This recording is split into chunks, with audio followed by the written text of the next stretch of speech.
Bondo Jagatpate, Gopesh Gopika Kanta Radhakanta Namostute, Tapta Kansune Gorangi Radhe Vrindavaneshwari, Vrishabhanu Sute Devi Pranamami Haripriye, Vanchakalpatarubhyascha Kripasindhubhyacha, Patitanam Pavantebhyo Vaishnavebhyo Namo Namaha. Jai Shri Krishna Chaitanya Prabhu Nityanand Shri Advaita Gadadhar Shivasadi Gaur Bhakta Vrinda. Hare Krishna Krishna Krishna Hare Hare, Hare Rama Ram Ram Hare Hare. Jai Srimad Bhagwatam. Swagatam, most welcome all of you. We're going to, Lord Krishna willing, re-enter the Srimad Bhagwatam. And this is just if you put your effort in the Srimad Bhagwatam, the result will be multi-fold, many-fold, beyond your imagination. Shukadev Goswami explained 284, Srinvatam Shadaya Nitya. If you hear Shraddha with faith, Nitya means eternally, daily. Srinvatam Shradaya Nitya Grinatas Vacheshtitam. It means you put effort, earnestly. Karina Natitirgana, in no time, Bhagavan Vishate Ridi. Not Paramatma. Paramatma is already there in your heart, in my heart, in everyone's heart. But Bhagavan Vishate, Bhagavan Krishna, Bhagavan Vishate Ridi, in the heart. So this is the gift of, it's called Shrutifal. There's only one, but many, Bhagavatam is replete with Shrutifal. So have this faith that if you dedicate yourself just to Srimad Bhagavatam, your life will be extremely glorious. Srimad Bhagavatam is non-different from Hare Krishna, from the deity. It's non-different. Everything is absolute on the transcendental plane. So what did we discuss the last session? Anyone remembers?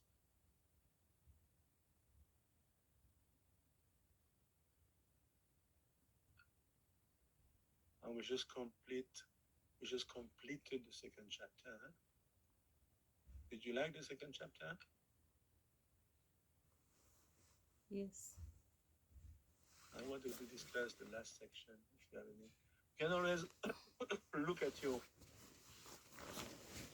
notes. Otherwise, I can share a little bit my. Let's see. Let me share. It's always good to, before you come to, you reread your notes, or you read ahead a little bit. You know, that's also quite intelligent to do that. Share. A default is coming, okay. Share. Share. Can you see? Yes. Can you see on my screen this Bhagavad Subodhini? Yes, we can see. Okay. Is anybody there or no? Look on the page. I can see quite a few people come. So let's not go over the whole second chapter because I assume that you have understood. Otherwise, you would pummel me with questions. I remember Buddha sometimes could not even speak. He had so many questions. We were pummeling him with questions. Not everyone, not all the time, but at times more. quite often. This is teaching. You have to stop the class and speak and answer. So the very last section of the Bhagavatam, the second chapter, we discussed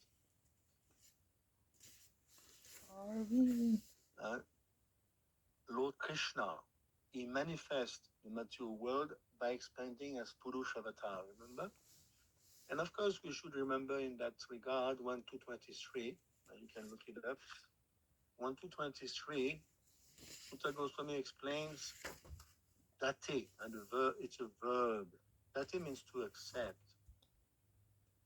So we discussed already in 1-2-23 that Krishna accepts. It's important to understand. It's always Krishna.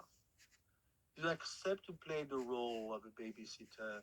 You accept to play the role of a taxi driver. You follow? You may accept so many roles in your life.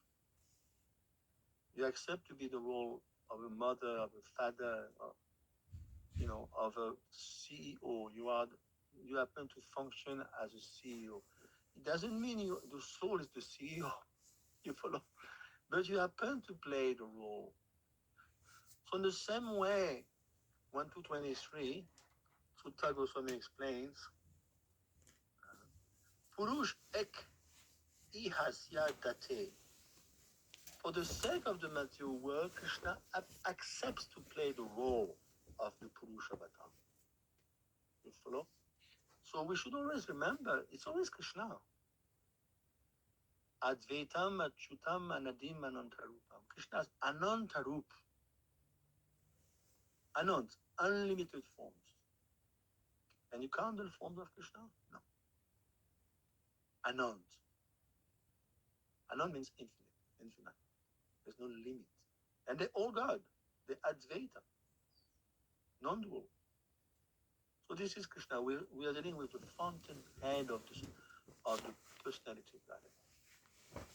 He's the fountainhead. He is Satyam Param Dhimahi. Krishna Stu Bhagavan Swayam. The Supreme. Bhagavan Swayam is himself the Supreme. But from him, innumerable expansions spring forth. And from the expansions, other expansions spring forth also. So this is totally beyond the scope of the tiny, puny little jiva as we are. You cannot even relate. So we discussed about that last time, starting from verse 30, 1-30. And we discussed, remember, that Sutta Goswami explains 1-30, Saivam Sasajagre, Saividam Sasajagre. So this is creation. We're dealing with Shirishtitatva, the creation of the natural world, which is one of the topics of the Bhagavatam. There's 10 topics. So here in 1-30, Sutta Goswami explains he's an acharya, he's a disciple of Shukadeva. He knows Bhagavatam by heart. Just by listening once, he memorized the whole Srimad Bhagavatam. And this is the level of Sutta Goswami. And he's extremely qualified as an acharya. So, Krishna, when we say Krishna, we have to understand this is not Krishna of Vrindavan. Krishna of Vrindavan only revolves in pastimes of love. He doesn't do any work. Even a mundane CEO doesn't do much. He delegates to all his directors and etc. So here when we say that absolute personality of Godhead, he has created the energies of cause and effect. As I was telling you the other day, Vasudev, when we say Om Namo Bhagavate Vasudevaya, in the form of Mahavishnu, is going to create the energies of cause and effect. Everything that we do has a cause. We say in English, because he did that to me, I'm going to do that to him. You follow? So there is the effect. You want to avenge yourself from that person. Because of him, I'm going to do that. The effect is you're going to do that. Why? Because he has caused that to you. That system is called cause and effect, has been created by God, by Vasudeva, by Mahavishnu. These are energies, and they take their origin in the causal ocean. Remember, Mahavishnu is Karana, Dakashai Vishnu. What's the meaning of Karana in Sanskrit? Karana means the cause. So there is an ocean, just like there is Pacific Ocean, Atlantic Ocean. There is an ocean of cause. It's difficult to understand. It's not this water that we see here on this planet. It's a causal ocean. All the causes are there in that ocean. And the causal ocean, if you take your existence, you have a body. Why? Because your parents united. They, by their intercourse, the body was created. But they had parents. They had parents. Everyone has parents. When you come to Krishna, is Anadi. You follow? Krishna is Sarva Karana Karanam, is the cause of all causes. Is even the cause of Mahavishnu, is the cause of Vasudeva, is the cause of Narayana, is the cause of Lord Vishnudev, is the cause of Lord Ram. This is Krishna. Anadir Adir Govind, he has no beginning. So now back to 1, 2, 30. This Vasudev basically is called here Mahavishnu. This is the one who has created this energy. The energy is plural form of cause and effect. But where does it come from? It comes from his own internal energy. So we should never conclude that the material energy is functioning on its own. Srila Prabhupada gives the example of the female Scorpio. She lays her eggs in a pile of rice. She enters the pile of rice and she lays the eggs. Because she knows the rice tends to ferment. And due to the fermentation, the eggs will hatch. So an outsider, a layman, he will see the baby Scorpios hatching, not hatching, but coming out of the eggs and crawling out of the rice. And they will say, oh, the rice has given rise to baby Scorpio. Yes, this is foolishness. So in no way can matter move on its own. It has to be activated, impregnated, just like a female, a lady, or even any species of life, has to be impregnated. Then only she can conceive and give rise to progeny or life. Life comes from life. So it's a very important concept. And when we suffer, we should always remember this philosophy. Of course, when you read that verse, 1:30, 1, 2, 30, the verse that comes to mind or should come to mind is 13:21. Remember, there's always a very close connection between Gita and Srimad Bhagwatam.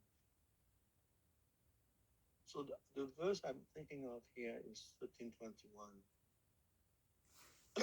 You can look it up if you want. Karya Karana Katridve. Karya Karan. Karan means same. Instrument, cause. Karya means effect. Karya Karan Katridve. Hetu Prakriti Uchate. This is 1321. Purush Sukha Dukhanam. Bhuktridve Eturuchate. So Krishna is telling Arjuna 1321 that this nature where we live in is the cause of all material causes and effects.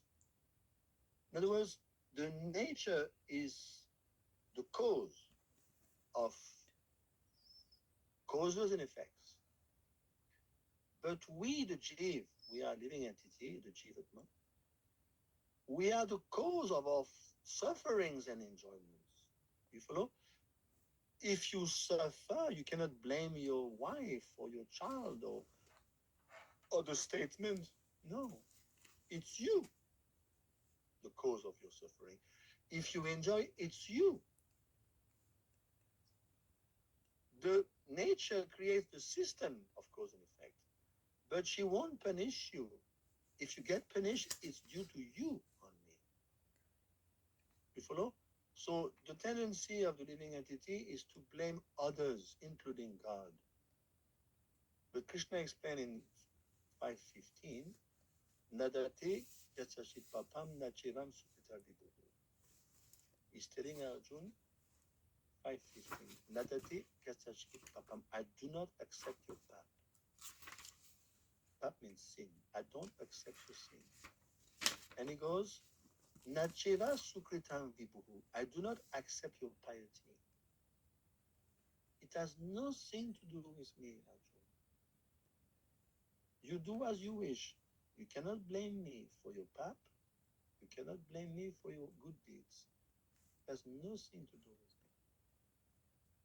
So already we eliminate this false excuse of blaming God for bad reactions, consequences. No, Krishna doesn't accept if you blame him. He said, no, I'm sorry, I do not accept. So that's a very important point. 1321, the nature causes the system of that system of cause and effects has been given by nature. But you, the living entity, according to how you function in this nature, you're going to incur sometimes suffering, sometimes enjoyment, but nothing to do with anyone else but you. So, and that system, we go back to 1 to 30, has been created by Vasudeva, Mahavishnu, by his own internal energy. So it's coming from him, again, because nature has been impregnated by his glands. You follow? Krishna explained in the Gita, 14.3, 14.4, Sambhagamatmi Mayaya, he has glands upon this material nature, and he has impregnated the material nature with the jivas. Aham bija pradapita is the seed-giving father. So we discussed about that. Then 1 to 31, what did we discuss? We discussed about the second Vishnu. What is the name of the second Vishnu? The first one is Mahavishnu, Kalanadakashaya Vishnu. Shirodakshaya. And Garbhodakashaya Vishnu. Very good, Adhikarat Prabhu. And this is the second. Garbhodakashaya. So what is its job? You can tell us, Adhikarat Prabhu, if you want. What is the job of... Yes, Prabhu, I heard your question well. I'm still remember to recap what I read from the Gita. The functions of the three Vishnus, is well described in the Gita, and a its job I'm not sure if I'm right. It is to maintain all living entities. Yes. You can look at your nose or even look at the Bhagavatam. There's no harm.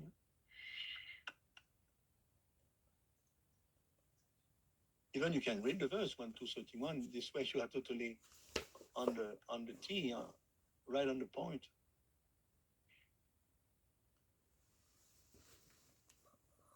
Okay, 1 to 31 is after creating. Yes, Prabhu, you should.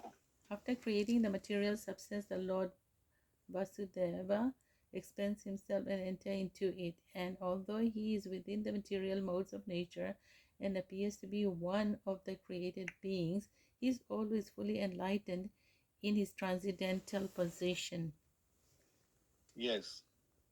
So what do we learn here? We are dealing with Garbhodakashayi Vishnu, the second Vishnu. The reference verse would be 13:15 in the Gita. He's got hands everywhere, you know.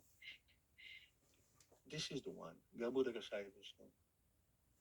He enters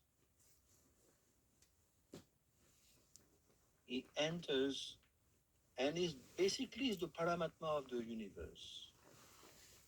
Try to remember, Paramatma is the term that you can use for any Vishnu.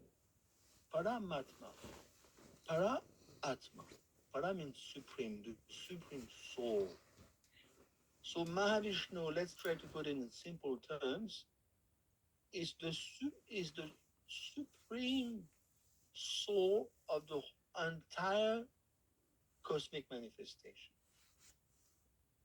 Is the first Vishnu, Mahavishnu. Okay? Now, number two, that supreme Vishnu, of course, is God himself. He can duplicate himself. Parasya Shakti Viviva Shuyate. God, this is his supreme energy. He can supreme one of his faculty. He can unlimitedly expand himself. This is totally beyond our conception. He can expand himself unlimitedly, and he remains in total. He remains full. Hold on. Yes? Ah, je donne un cours là. Je vais te donner ma clé si tu veux. Ah, là, je suis en plein cours là. Ouais. Okay. Donc, this is the second Vishnu, huh? This 31 verse.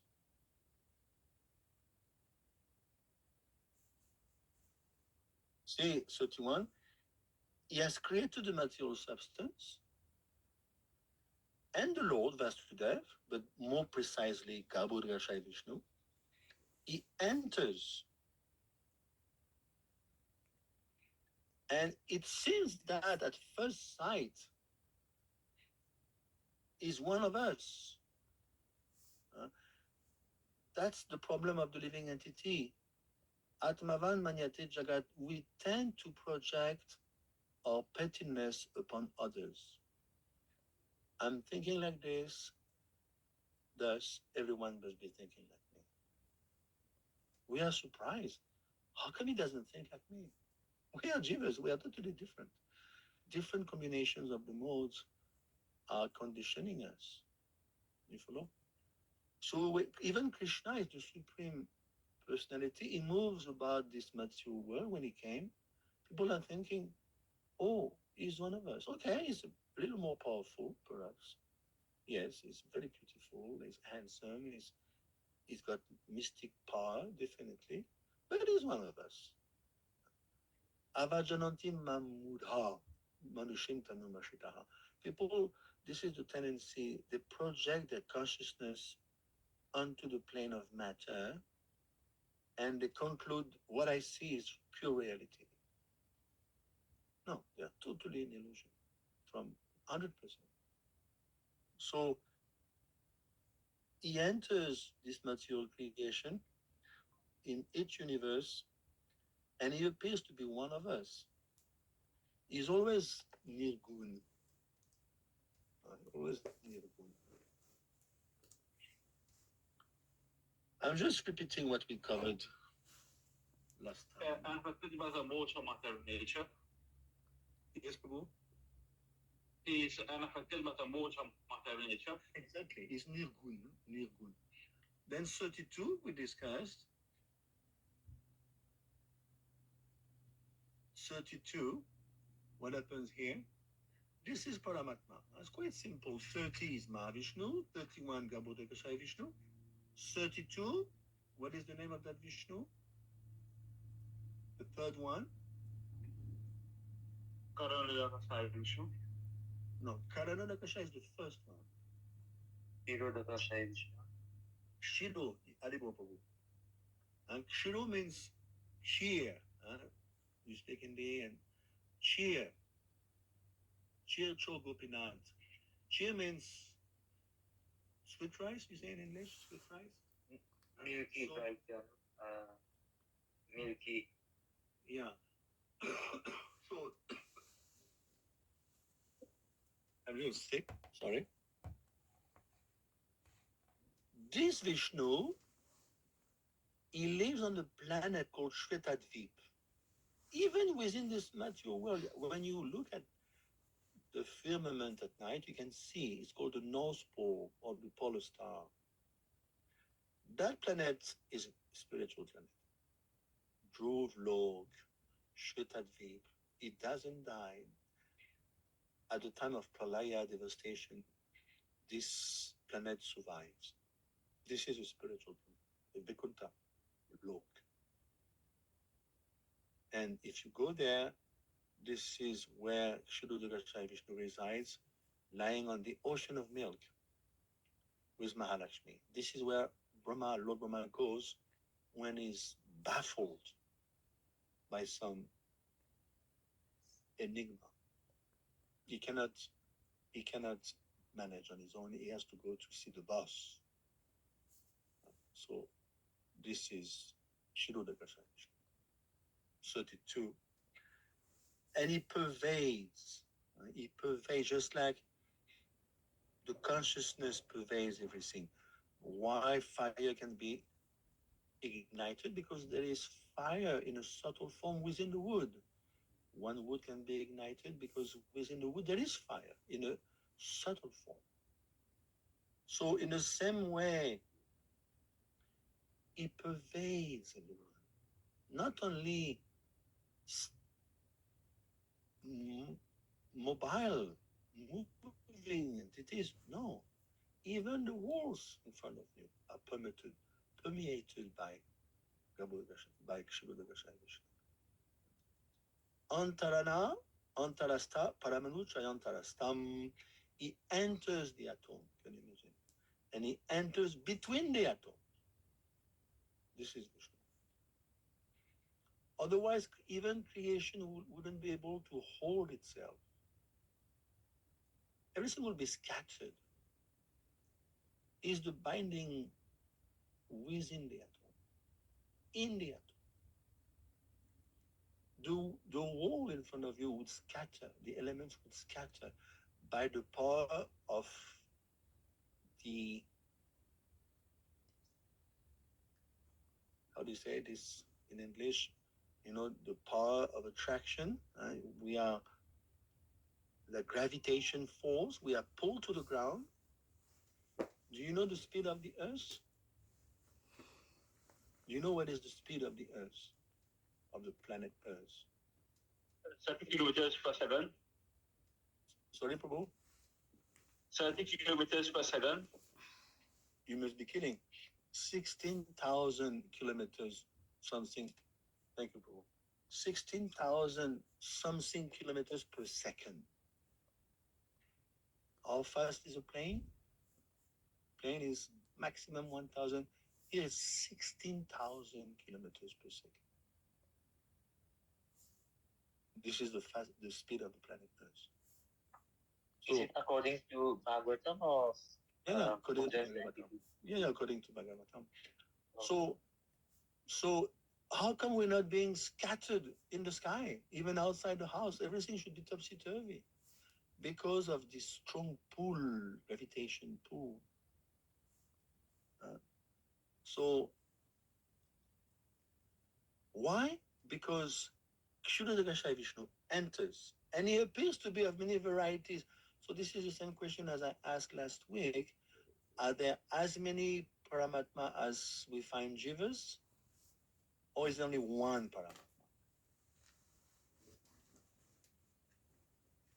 One Paramatma that he expands himself. Yeah. Srila Prabhupada gives the example of one sun. Just imagine you have millions of coins at the bottom of the swimming pool. It's zenith, and the sun is fully high in the sky. Obviously, the sun is going to reflect off on all as many pieces, how many coins as there are on bottom. It's going to be reflecting off. The same logic for Paramatma.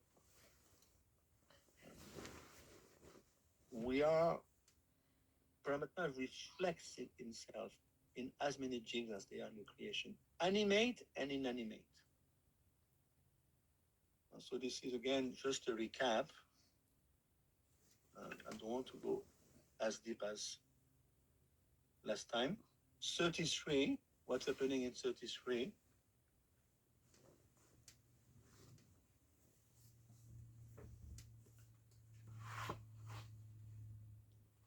See, still talking about Paramatma, he is the one.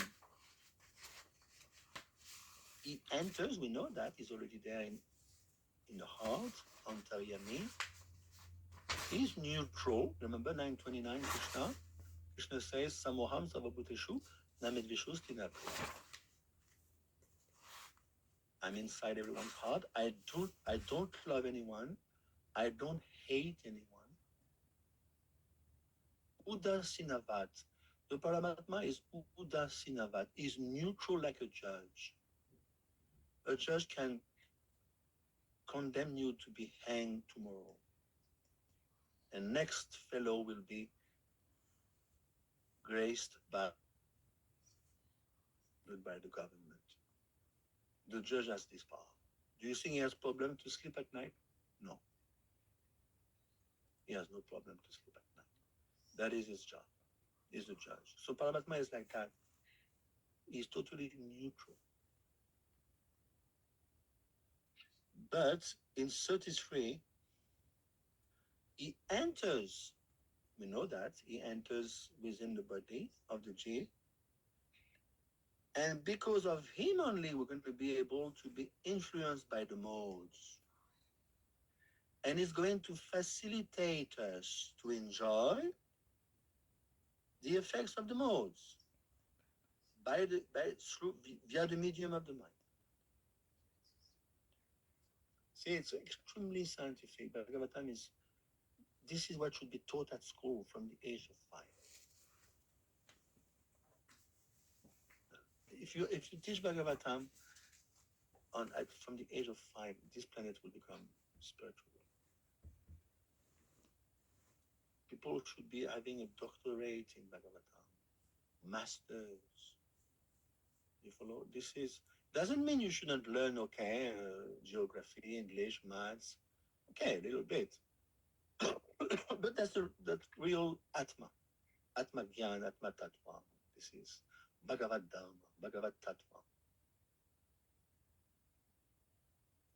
So, and also Paramatma, we're going to discuss in the 3rd chapter, is going to engage in interactions lila. Remember, that was one of the questions of the sages.